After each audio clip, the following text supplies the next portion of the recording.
I get this a lot. Well, you don't look sick. Well, it can't be that bad. You're not in a wheelchair. You know, you can walk, you can drive. Obviously, it can't be that bad for you.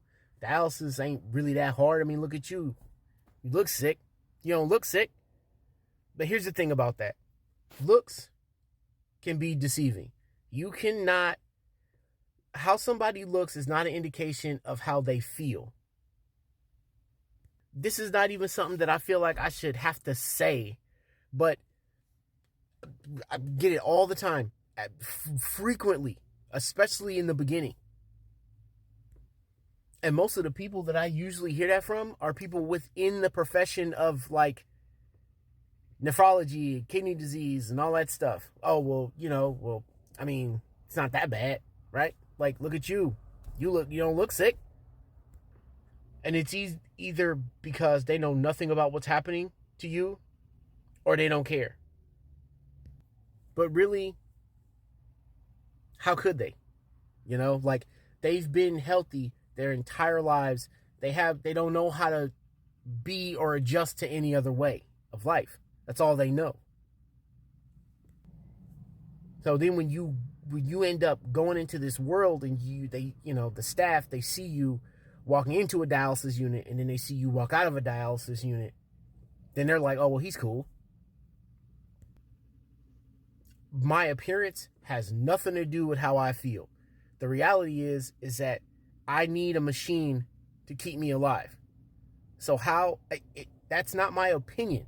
That's a factual statement. So how healthy could I be if that's the case?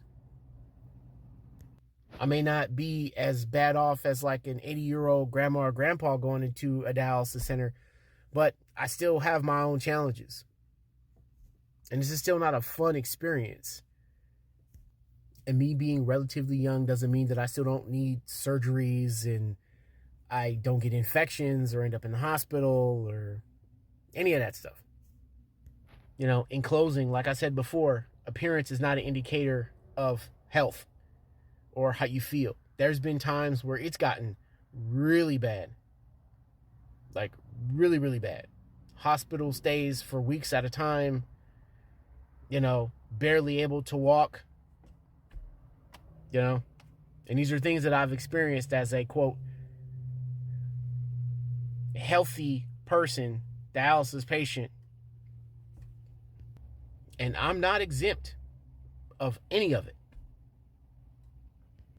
I think that when you're dealing with an individual with a chronic illness that like affects their lives on a really big scale, I think it's important to choose your words wisely and be cognitive of the fact that this is something that this person deals with on a daily basis for the rest of their life, and you don't. So there's a perspective that they have that you don't. And I think it's important to always keep that in mind.